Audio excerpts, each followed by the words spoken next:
Money Monday. Do you read through a whole document when somebody hands you to sign it? If you don't, you could ruin your credit. You can lose your life savings with a stroke of a pen. Yeah, in today's Money Monday, we've got the tips you need to keep yourself legally protected. And Margaret Carroza is the author of Love and Money, and she's here with the most common and toxic contracts. And I have to admit, I'm looking at this list. I've done everything wrong. Everything wrong. So have I. The very first one that you talk about, people with big hearts co-sign student loans. Yeah, so it takes about 4 seconds to sign your name, but if you sign a student loan, so you're co-signing, you think maybe you're just providing like a recommendation or a reference, and it's harmless. Distant backup, maybe. No. Yeah. Immediately, even without a default by the student borrower, the total amount of the loan goes onto your credit score, and it lowers your debt to credit ratio. And that's usually a pretty big loan. Yeah, right away. and your credit card companies can automatically higher your interest rate. And if the student doesn't graduate, we have a 50% college graduation rate right now. So if your student that you co-signed for doesn't graduate, you are on the hook for that loan. In the book, I tell the story of a kid who died, and his grandmother, who co-signed, had to sell her house to pay that student loan. So you really have to be careful today. Okay, and another tip is don't sign anything with 6 months with a loss. But does Major that loss count in your life emotionally? Yes, but does that Yes. count for divorce? Because that's a huge loss yes, as well. It is. A divorce, a death in the family, you need to protect yourself for about 6 months because you're really not thinking clearly. And when it comes to a death, there are con artists that read the obituaries and they will prey upon you. Mm-hmm.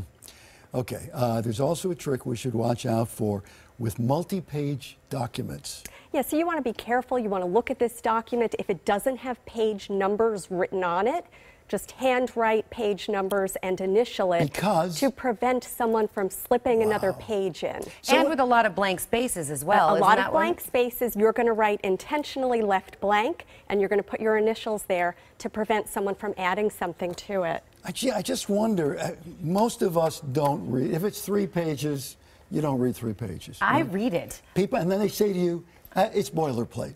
Well, you have to read it, and you could be dealing with the nicest person in the world. They might not have read the contract that their attorney gave to them. So take a few minutes, read it, and educate yourself about the law. And understand it, because I read it and sometimes I'm like, I don't quite understand. They're like, oh, that's in the, it's just boilerplate. Like, no. The language is often written to confuse you. It is. But in today's gotcha society, if you don't educate yourself about the law, you will be steamrolled.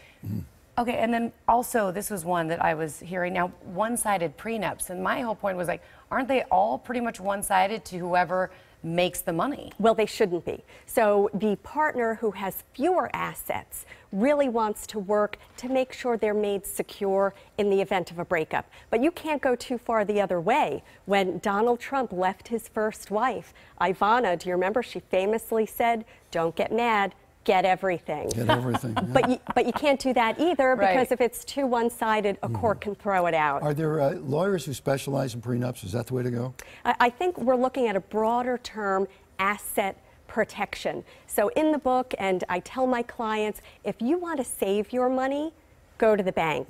If you want to keep what you've saved, come see me and learn the law. Let's go to tax returns. Talk about tax returns. Well, tax returns, obviously, a lot of people deduct things that they shouldn't, and there's a lot of criminal enterprise surrounding a tax return. But often, what we call an innocent spouse, who has no idea what the other party is doing, is asked to give their signature. All right, so let's say the wife doesn't really look at the tax returns. Honey, sign this. Sure. Okay, years ago, we used to be able to rely more on something called innocent spouse provision, where I could say, oh, I really didn't know what I was signing. My husband takes care of everything. Especially if you say it in that voice.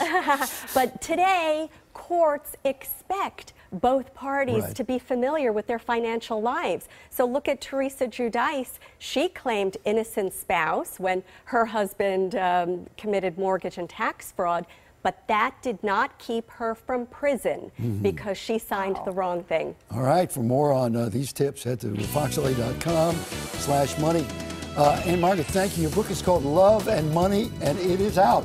Good stuff. Thank you Thanks so so much. much. Really All right. informative. Coming up later, have we even mentioned? No, we haven't teased it all day yet. Kristen Chenoweth, our favorite person, is with us. And also breakfast sandwiches with Top Chef Gail Simmons and the stars of Ghosted, Craig Robinson and We have Adam a lot Scott coming up. will be with us, yeah. It's what we call a packed hour. It's a packed You know hour. I got it. If you wanna come get it, stand next to this money like